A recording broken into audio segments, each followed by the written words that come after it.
Welcome back to the channel. I'm truly honored to have you here again today. Whether this is your first time exploring with us or you've been walking this path for a while, thank you for your presence. Together, we are cultivating a space where ancient spiritual teachings become real, intimate, and transformative right in the heart of modern life. Today's topic is about one of the most beloved figures in all of Buddhism, Avalokiteshvara, also as Guanyin, the Buddhist offer of infinite compassion. You've probably heard the name. Maybe you've chanted it. Maybe you've prayed to this Buddhist offer in times of fear or grief. Perhaps you've heard others speak of miraculous moments of being saved from disaster, comforted in deep sorrow, or healed after sincere invocations of Guanyin's name. But have you ever stopped to ask, why is Avalokiteshvara so closely linked to us? Why is this particular Buddhist offer considered the most approachable, the most responsive, the one who seems to walk beside us in the most personal way? What makes Avalokiteshvara different from all the other enlightened beings? The answer isn't just about theology or sacred texts. It's about our own lives, our hearts, our capacity to open to suffering, not just our own, but that of the world. And it's about how Avalokiteshvara awakens something in us that may be the single most important force on the spiritual path: compassion. Let's begin by exploring what Avalokiteshvara really means, not just as a name, but as an embodiment. The name Avalokiteshvara means the Lord who looks down with compassion, for not in arrogance, not in judgment, but with a gaze that sees all suffering, hears all cries, and responds with infinite tenderness. According to Buddhist cosmology, Avalokiteshvara made a profound vow to never rest until all beings are free from suffering. Over eons, he took form after form to help others, sometimes as a monk, sometimes as a woman, sometimes as a child, sometimes even as a demon. Whatever form was most skillful to relieve the suffering at hand. That is the essence of this Buddhist offer: responsiveness. In the Lotus Sutra's Universal Gateway chapter, we are told that Avalokiteshvara will take on whatever form necessary to meet the need of the moment. If someone needs a teacher, he becomes a teacher. If someone needs a friend, he becomes a friend. If someone needs a fierce protector, he appears as a wrathful deity. And if someone needs a gentle mother, he appears as one too. What does this tell us? That compassion is not rigid. Compassion adapts.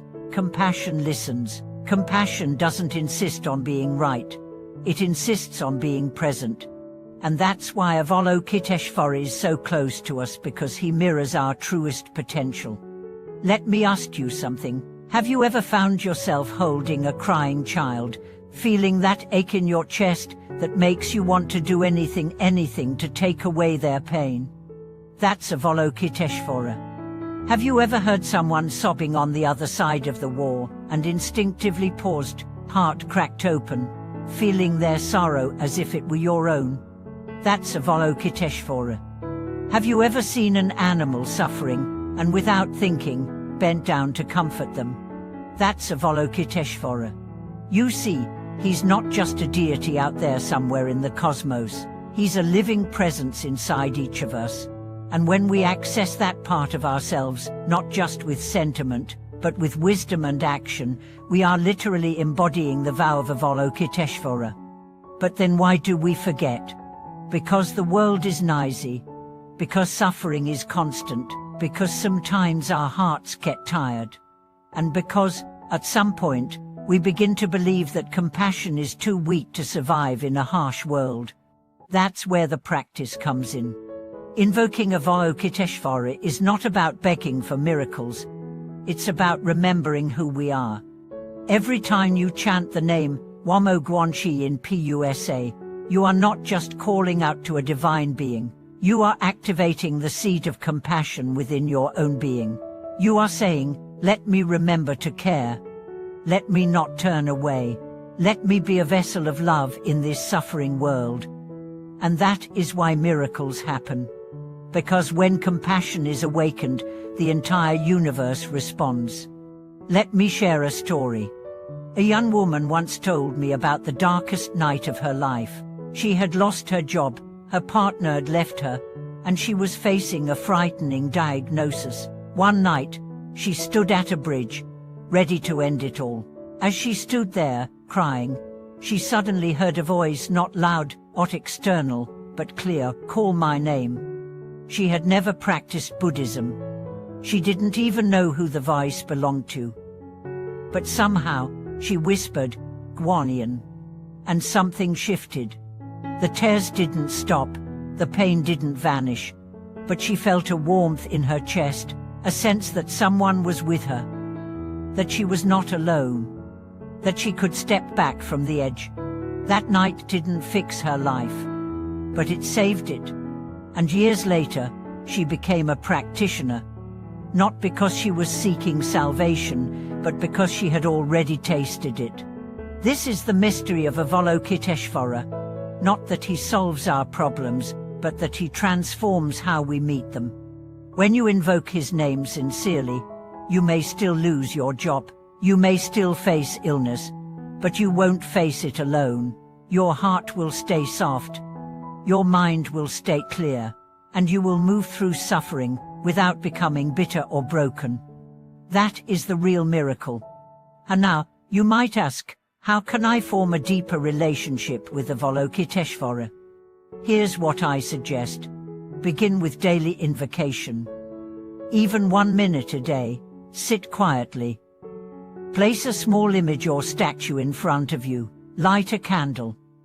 Then chant the name slowly, lovingly, Namo Guanyin Pusa. Let the sound fill your body, let it soften your breath. Let it dissolve your thoughts. Do it not to get something, but to return to yourself.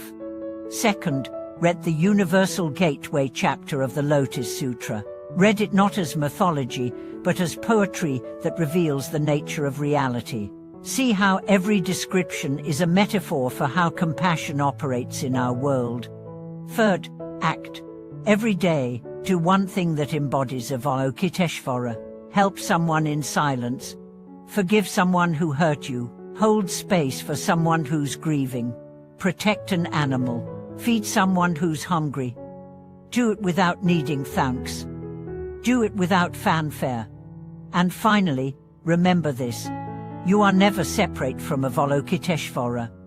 Not for a moment, because he lives in your willingness to love without condition. Even in your anger, he's there.